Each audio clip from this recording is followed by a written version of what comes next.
Yes, what is it, Honorable Shungwa?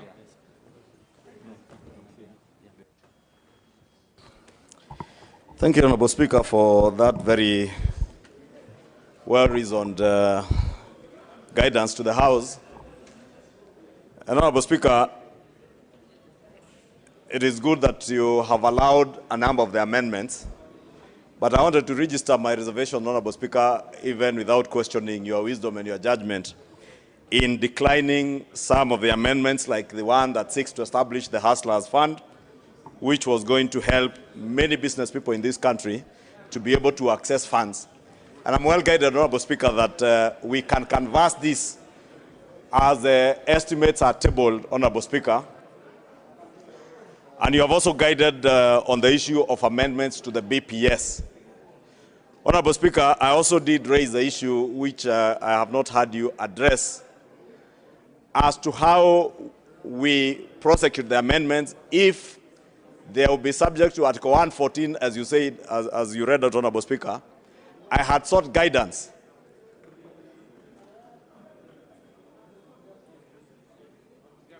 Yes, I had sought guidance, Honorable Speaker, that if there is any proposal that is subject to either Article 114 or Standing Order 114, the Speaker to give guidance as to whether we need, as members of Parliament, to appear before the Budget and Appropriations Committee to be able to canvass all those amendments, Honorable Speaker. And following your guidance now that there are some that we may need, like that one that sought to establish a fund for MSMEs, if we were to prosecute the same even during the annual estimates, Honorable Speaker, you realize they could also befall the same guillotine, Honorable Speaker, if they will be subject to Article 114, and of course they will be because they will be seeking to reallocate funds. I think the Leader of Majority and the panel are interrupting you. Let me give you time.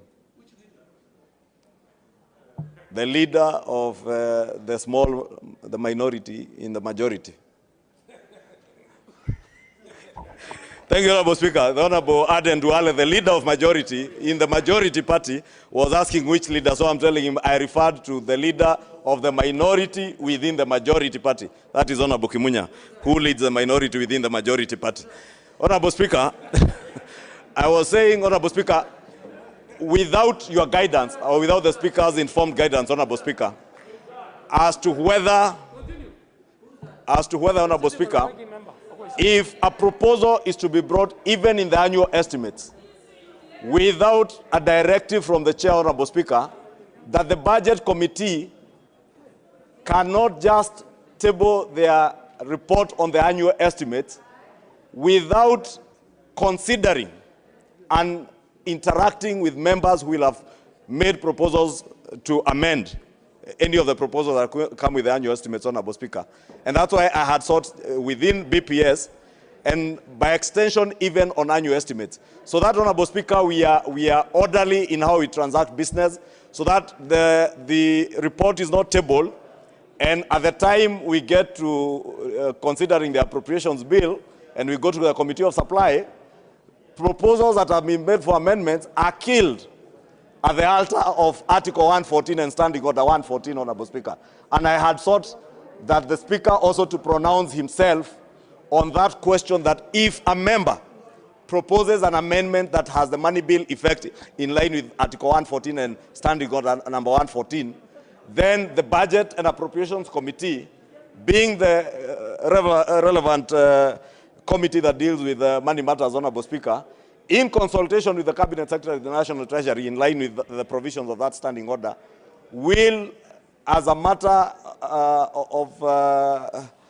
of direction from the Chair, Honorable Speaker, is directed to make sure that any proposal that has been forwarded is considered, even by inviting that particular member who may propose amendments now as you guide in the annual estimates.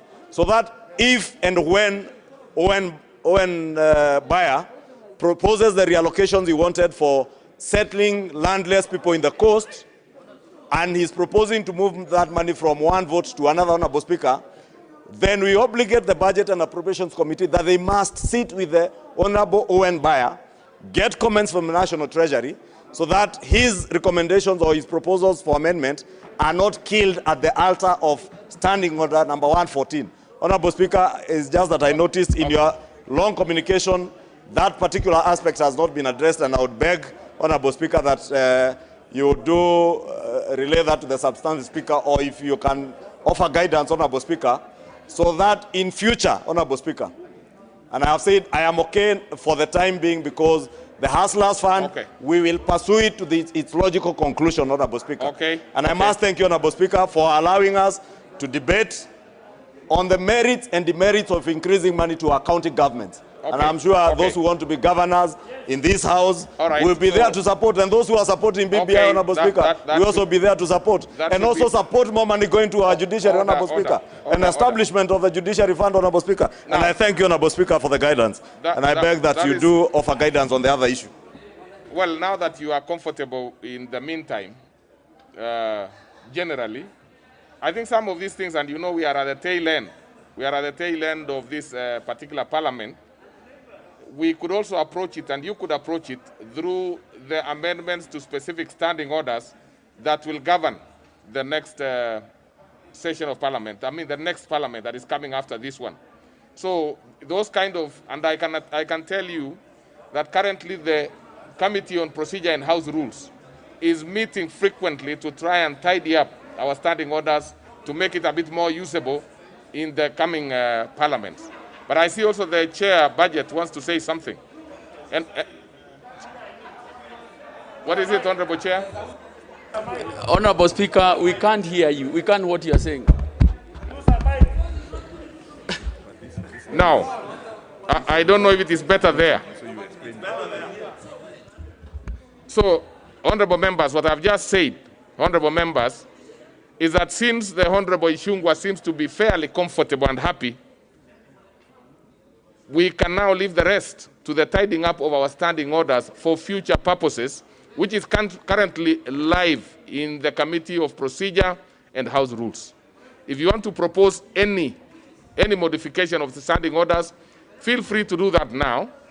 That will help the future parliaments. But as it is now, we will proceed in the manner that I've communicated. Everything else, Honorable, we now will proceed to the main matter. What is it, Honorable Bayer? I hope it's not the same thing. Please. Just to say a few things. I want to thank you, really, that one of my items has gone through, and that is coming to the floor of the House. But I also want to note that two of the very important items that I proposed have fallen off the wayside. But I also want to move the chair or the speaker that the same may not befall my proposals when it comes to the budget appropriations at the appropriations level, so that we may be able to get the land question and the cash nets question handled very well without it having to be dropped when it comes to that level. So I thank you, Speaker, and I stand guided. But you know, when you will be appearing before the Budget Committee, it will be nothing to do with the speakership. It will be between yourself and that particular committee when you'll be canvassing those. Once it comes to the House, we will be happy to transact it as brought to the House. And what is it, the Honorable Junet? You know, Honorable Junet, just like your colleague father from you, you have not been very visible in the House, but I'm happy that when you came, you are hitting the ground running. Proceed, Honorable Junet. Mr. Speaker, not that I am trying to oppose or to comment negatively on your communication, but Mr. Speaker, for the purpose of record, and with your indulgence, Mr. Speaker, now that the budget policy statement was handled by the Committee of the Budget, Mr. Speaker, I thought all those amendments should have been referred to the committee, Mr. Speaker, so the committee can look at it and bring a report to the House, Mr. Speaker. Otherwise, the statement should have been handled by the floor of the House directly without going to the committee. Mr. Speaker, since the statement went to the committee, the amendments being proposed by Honorable Ishungwa and other members should have also been referred to the committee. That has been the tradition. That has been, even when Ishungwa was the chairman. When Ishungwa was the chairman himself, Mr. Speaker, that's what has happened. Why is this year, I'm seeing some change, a abrupt change, Mr. Speaker, from the norms. This is a house of traditions and procedures, Mr. Speaker, and precedents. I think if you notice, the Honorable Junet, anything that tied to on Article 114 has been actually refused. So therefore, it will not proceed because it is governed by that particular. It has to either be referred to the Budget and Appropriation Committee. There is no shortcut about that. But in terms of amendment, you know, amendments are always proposed in the House. Even if the committees have done whatever they have done, you can still be able to process amendments in the House. So I think basically we were dealing with amendments.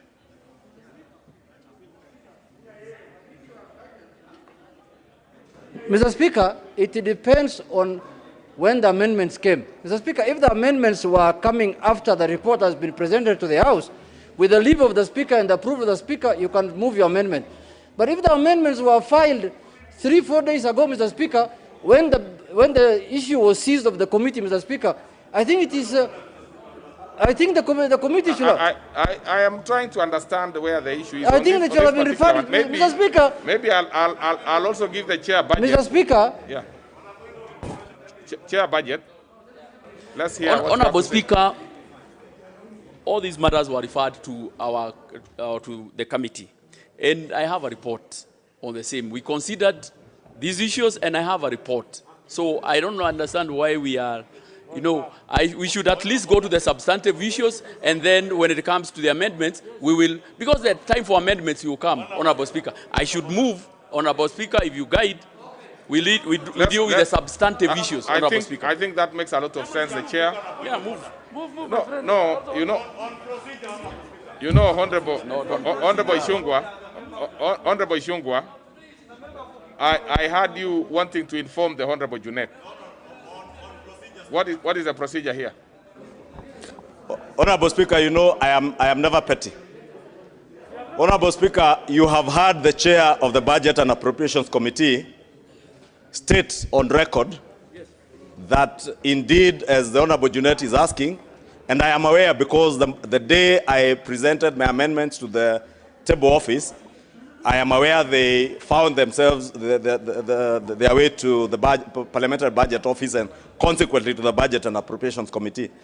But my point of order, Honorable Speaker, the chair has confirmed that they have considered and asserted that he has a report. Honorable Speaker, I just wanted to know, to get your guidance. This report, is it a report of the chair of the Budget and Appropriations Committee, or is it a report of the House? Because procedurally, any report of a committee to the House must be tabled before the House, so that it becomes part of the business that we transact.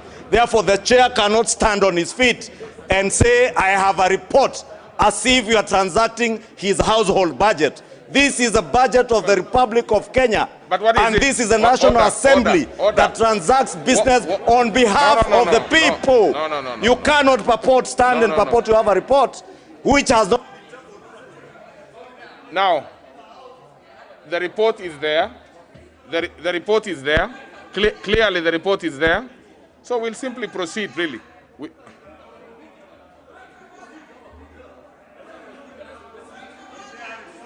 You see,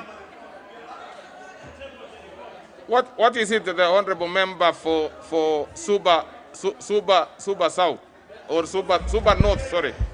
Thank you, Mr. Speaker, for giving me this opportunity. Mr. Speaker, my main concern is that there are many of us who have been pressing the intervention button for a long time, and your eyes seem to be only catching the attention of only the UDA members in the House. And at one point, Mr. Speaker, I was getting concerned that this is appearing more as a UDA rally, and we are not going to allow it. This is a House. This is a parliamentary House. It is not a UDA rally. We will not allow it, Mr. Speaker. And Mr. Speaker, having said that, I want to confirm, as a member of the Budget Committee, that we have sat... Honorable, I am not so sure if you are now a member of UDA. Take your seat. Take your seat. Take your seat. Take your seat. Yeah, so we will move on. Those members who want to get petty political mileage out of the House should be ashamed of themselves. Let's proceed. You don't just wake up and state things that you cannot be able to confirm. You are not a UDA member yourself. So let's proceed. Let's proceed, the Honorable Leader of Majority.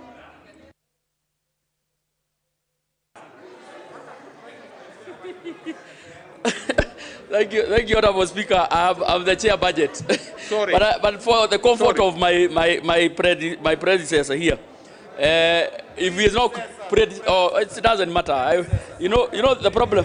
The problem of the former is the school that he attended. Honorable Speaker, I want to say that we have a response in his case. Honorable Speaker, I beg to move